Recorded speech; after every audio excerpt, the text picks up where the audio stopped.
Corpus fund కింద రాష్ట్ర ప్రభుత్వం నిధుల స్వీకరణ కోసం చేస్తున్న ప్రయత్నంలో భాగంగా చాలా సంస్థలు ముందుకొచ్చి రాష్ట్ర ప్రభుత్వం ప్రారంభించిన ప్రతిష్టాత్మకమైన యంగ్ ఇండియా స్కిల్స్ యూనివర్సిటీకి నిధులను ఇవ్వడం జరిగింది. దాంట్లో భాగంగానే అదానీ సంస్థ కూడా 100 కోట్ల రూపాయలను కార్పొరేట్ సోషల్ రెస్పాన్సిబిలిటీ కింద తెలంగాణ రాష్ట్ర ప్రభుత్వం ప్రారంభించిన యంగ్ ఇండియా స్కిల్స్ యూనివర్సిటీకి ఇస్తాము అని చెప్పి ఆమోద లేఖ ఇవ్వడం జరిగింది. ఈ అంశాన్ని ప్రస్తావించడం ద్వారా అదేదో అదానీ గ్రూప్ తెలంగాణ రాష్ట్ర ప్రభుత్వానికో ముఖ్యమంత్రి గారికో అప్పనంగా 100 కోట్ల రూపాయలు ఇచ్చినట్టుగా అనవసరమైన చర్చలకు రాద్ధాంతానికి తావిస్తున్నది. వాస్తవంగా ఇన్కమ్ ట్యాక్స్ క్లియరెన్స్ లేకపోవడం వల్ల ఇన్కమ్ ట్యాక్స్ నుంచి మినహాయింపు తీసుకోవడానికి రాష్ట్ర ప్రభుత్వం చేస్తున్న ప్రయత్నము నిన్న మొన్ననే 80B కింద రాష్ట్ర ప్రభుత్వానికి యంగ్ ఇండియా స్కిల్స్ యూనివర్సిటీకి అనుమతి ఇవ్వడం జరిగింది. ఇప్పటి వరకు ఏ సంస్థ నుంచి కూడా తెలంగాణ రాష్ట్ర ప్రభుత్వం తన ఖాతాలోకి ₹1 కూడా తీసుకోలేదు, ఇంక్లూడింగ్ అదానీ. అయితే అనవసరమైన చర్చలలో తెలంగాణ ప్రతిష్ట కానీ వ్యక్తిగతంగా నా గురించి చర్చ జరగడం మా మంత్రివర్గ సహచరులకు నాకు ఎలాంటి సుతారము ఇష్టం లేదు. అందుకే స్పష్టంగా నిన్ననే రాష్ట్ర ప్రభుత్వం తరఫున అదానీ గ్రూప్ ఆఫ్ కంపెనీస్కి మా అధికారి జయేష్ రంజన్ ద్వారా లేఖ రాయడం జరిగింది.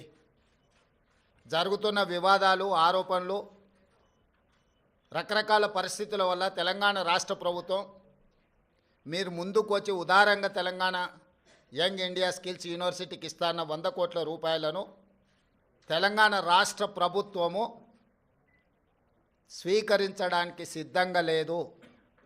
కాబట్టి దయచేసి మీ 100 కోట్ల రూపాయలను యంగ్ ఇండియా స్కిల్స్ యూనివర్సిటీకి బదిలీ చేయొద్దు అని చెప్పి విస్పష్టంగా వారికి లేఖ రాయడం జరిగింది. ఈ పత్రికా సమావేశం ద్వారా పక్క రాష్ట్రాలు, పక్క దేశాలలో అదానీ గ్రూప్ ఆఫ్ కంపెనీస్ మీద జరుగుతున్న వివాదానికి తెలంగాణ రాష్ట్ర ప్రభుత్వానికి ఎలాంటి సంబంధం లేదు. అదేవిధంగా ఒక గొప్ప ఉద్దేశంతో లక్షలాది తెలంగాణ నిరుద్యోగ యువకులకు సాంకేతిక నైపుణ్యాన్ని నేర్పించడం ద్వారా ప్రపంచంతో పోటీ పడాలన్న ఆలోచనతోని యంగ్ ఇండియా స్కిల్స్ యూనివర్సిటీని ప్రారంభించినము. ఒక సదుద్దేశంతో, ఒక గొప్ప ఆలోచనతో ప్రారంభించిన యూనివర్సిటీ వివాదాలకు లోను కావడం నా మంత్రివర్గ సహచరులకు, నాకు, తెలంగాణ రాష్ట్ర ప్రభుత్వానికి ఇష్టం లేదు. అందుకే తెలంగాణ రాష్ట్ర ప్రభుత్వము అదానీ సంస్థ నుంచి 100 కోట్ల రూపాయలను స్వీకరించకూడదు అని నిర్ణయం తీసుకున్నది. ఈ విషయాన్ని మీడియా మిత్రుల ద్వారా సమాజానికి మేము చెప్పదలుచుకున్నాము. అనవసరమైన వివాదాలలో మా రాష్ట్ర ప్రభుత్వాన్ని, మమ్మల్ని లాగొద్దు అని చెప్పి మీడియా మిత్రులందరికీ కూడా నేను సూచన చేస్తున్నా. రాజకీయ పార్టీలకు కూడా నేను సలహా ఇవ్వదలుచుకున్నా. రాష్ట్ర ప్రభుత్వ ప్రయోజనాల కోసం తీసుకున్న నిధులను కూడా రాజకీయ కోణంలో ఆరోపణలు చేయడం ద్వారా నిరుద్యోగ యువకులకు నష్టపరిచే విధంగా వ్యవహరించే వాళ్లకు రాష్ట్ర ప్రభుత్వం ఈ నిర్ణయం తీసుకున్నది. వాళ్ళందరూ కూడా ఈ అంశాన్ని పరిగణలోకి తీసుకోవాల్సిందిగా నేను ఈ సందర్భంగా తెలియజేస్తున్నా. అదేవిధంగా ప్రతిసారి ఢిల్లీకి ముఖ్యమంత్రి కానీ మంత్రులు కానీ పర్యటనకి వెళ్ళాలనుకున్నప్పుడల్లా మీడియా మిత్రులు, మంత్రివర్గ సమావేశం, అధిష్టానంతో చర్చలు అయిపోయింది. మంత్రివర్గం శాఖలు పనిచేయడం, శాఖలలో కూడా మళ్ళా ఎవరికి ఏది ఇవ్వాలనో అన్నిటినీ మీరే నిర్ణయిస్తున్నారు. ఈ ఢిల్లీ పర్యటన ఓం బిర్లా లోక్సభ స్పీకర్ గారి కూతురు యొక్క వివాహ కార్యక్రమం ఉన్నది. గతంలో నేను, ఉత్తమ్ కుమార్ రెడ్డి గారు, కోమటిరెడ్డి వెంకటరెడ్డి గారు పార్లమెంట్లో సభ్యులుగా మేము ఉన్నాం. వారితో మాకు వ్యక్తిగతంగా పరిచయం ఉన్నది. వారు ప్రత్యేకంగా ఆహ్వానించారు కాబట్టి ఓం బిర్లా కూతురు వివాహానికి హాజరు కావాలి అని చెప్పి నేను, ఉత్తమ్ కుమార్ రెడ్డి గారు ఢిల్లీకి వెళ్తున్నాము. ఈ పర్యటనకు రాజకీయ ప్రాధాన్యత లేదు.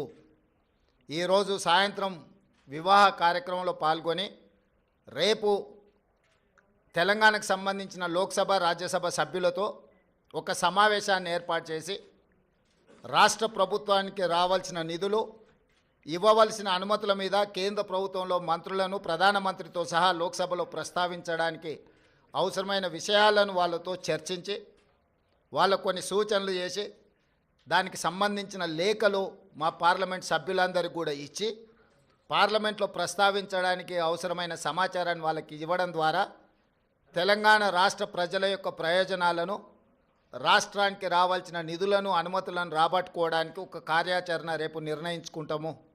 అదే కాకుండా ప్రధానంగా ఎయిర్పోర్ట్స్ విషయంలో, మెట్రో రైలు విషయంలో, అదేవిధంగా నీటి కేటాయింపుల విషయంలో ఇట్లా ప్రధానమైన అంశాలు కేంద్ర ప్రభుత్వం దగ్గర దీర్ఘకాలికంగా వాయిదా పడుతూ వస్తున్నాయి.